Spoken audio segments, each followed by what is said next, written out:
नमस्ते बच्चों, कैसे हैं आप सब। तो आज के इस वीडियो में हम बात करेंगे इलेक्ट्रिक डाइपोल की और इलेक्ट्रिक डाइपोल मोमेंट की। तो चलिए शुरू करते हैं इलेक्ट्रिक डाइपोल से। अब डेफिनेशन पर जाने से पहले हम बात कर लेते हैं इसकी कि ये होता क्या है। ठीक है, मान लीजिए हमारे पास दो इक्वल और ऑपोजिट चार्जेस हैं। ये चार्ज माइनस क्यू और ये चार्ज प्लस क्यू। ये दोनों चार्जेस मैग्नीट्यूड में बराबर हैं और ये ऑपोजिट है। ठीक है, तो ये इन दोनों के बीच में कोई डिस्टेंस है।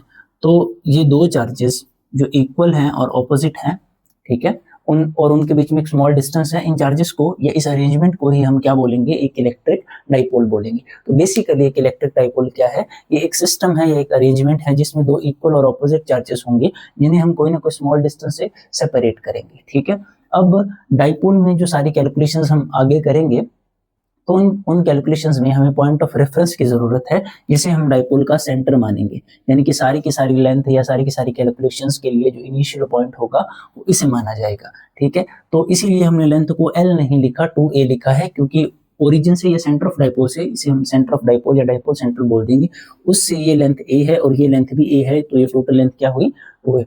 और इलेक्ट्रिक डाइपोल के लिए जरूरी बातें क्या है, नेसेसरी या मस्ट जो बातें हैं वो ये है कि ये दोनों इक्वल होनी चाहिए और उनके बीच में स्मॉल डिस्टेंस होना चाहिए।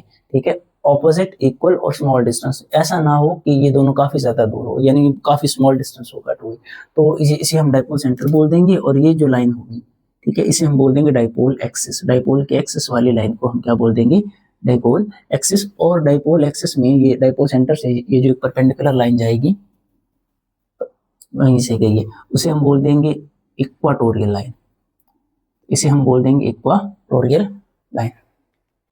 सो अब बात करते हैं इलेक्ट्रिक डाइपोल मोमेंट की। तो इलेक्ट्रिक डाइपोल मोमेंट है क्या, ये जो हमारा इलेक्ट्रिक डाइपोल है, किसी भी पॉइंट पर इसकी कितनी स्ट्रेंथ है, उस स्ट्रेंथ को ही हम क्या बोलते हैं, उस स्ट्रेंथ के मेजर को, कितनी स्ट्रेंथ है उसे ही हम बोलेंगे इलेक्ट्रिक डाइपोल मोमेंट। और इलेक्ट्रिक डाइपोल मोमेंट क्या होगी, यानी कि मान लीजिए ये हमारा माइनस क्यू चार्ज है और ये हमारा प्लस क्यू चार्ज है और इनके बीच में डिस्टेंस है 2a और ये डाइपोल का सेंटर है O।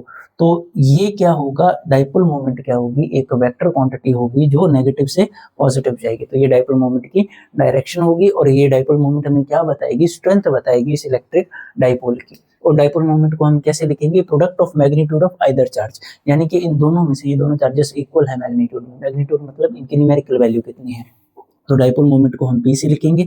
तो P क्या होगा, स्मॉल p भी आप यूज कर सकते हो, P Q product of magnitude of either charge यानी कि दोनों में से किसी भी एक चार्ज का magnitude into distance between them. इनमें डिस्टेंस कितना है, 2a। ठीक है, तो 2a।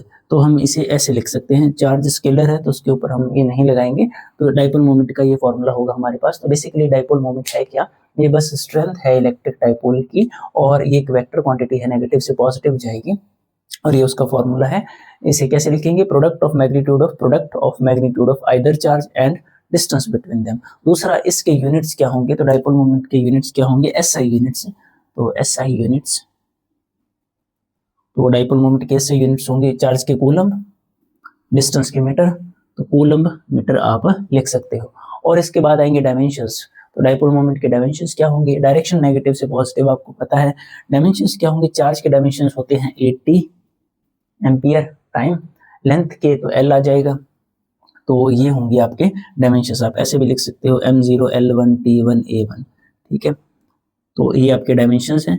तो ये हुआ हमारा खत्म इलेक्ट्रिक डाइपोल और डाइपोल मोमेंट। अब नेक्स्ट वीडियो में हम करेंगे एक्सियल लाइन और उससे आगे वाले वीडियो में हम करेंगे इक्वेटोरियल लाइन। तो ये था आपका बेस, यानी इलेक्ट्रिक डाइपोल क्या होता है, बस एक अरेंजमेंट, तो इक्वल और ऑपोजिट चार्जेस की, जिन्हें हमने एक स्मॉल डिस्टेंस से सेपरेट कर रखा है। और एक एक्स्ट्रा बात ये थी कि ये जो इलेक्ट्रिक डाइपोल है इसका जो टोटल चार्ज होगा वो 0 होगा। मान लीजिए जो इलेक्ट्रिक डाइपोल है हमारा Q नेट, यानी कि जो टोटल चार्ज होगा हमारा वो क्या होगा, 0, क्योंकि ये दोनों इक्वल है और ऑपोजिट है मैग्नीट्यूड में। बट जो टोटल इलेक्ट्रिक फील्ड होगी, नेट इलेक्ट्रिक फील्ड होगी, वो 0 नहीं होगी। रीजन, अगर ये दोनों चार्जेस एक ही पॉइंट पर होते, जैसे यहीं पर पॉजिटिव है और यहीं पर नेगेटिव है, तो इनकी फील्ड टोटली कैंसल आउट हो जाती। पॉजिटिव के रेडियली आउटवर्ड जाती, नेगेटिव के रेडियली इनवर्ड आती, तो 0 इलेक्ट्रिक फील्ड बचती। अब थोड़ी सी डिस्टेंस, स्मॉल डिस्टेंस के कारण क्या होगा, जो इलेक्ट्रिक फील्ड होगी वो कंप्लीटली कैंसल आउट नहीं होगी, तो कोई ना कोई इलेक्ट्रिक फील्ड बच जाएगी और उसी फील्ड को हम क्या बोल सकते हैं, डाइपोल फील्ड। तो डाइपोल के अराउंड एक ऐसी फील्ड जिसमें हम इसके कारण कोई पॉजिटिव या नेगेटिव की अट्रैक्शन को फील कर सके, कोई और चार्ज फील कर सके, यानी कि डाइपोल का इफेक्ट फील हो, ठीक है, जिस स्पेस में उसे हम क्या बोल देंगे, डाइपोल फील्ड बोल देंगे। तो नेट इलेक्ट्रिक फील्ड जीरो नहीं होगी, नेट चार्ज जीरो होगा इलेक्ट्रिक डाइपोल का। तो मिलते हैं नेक्स्ट वीडियो में।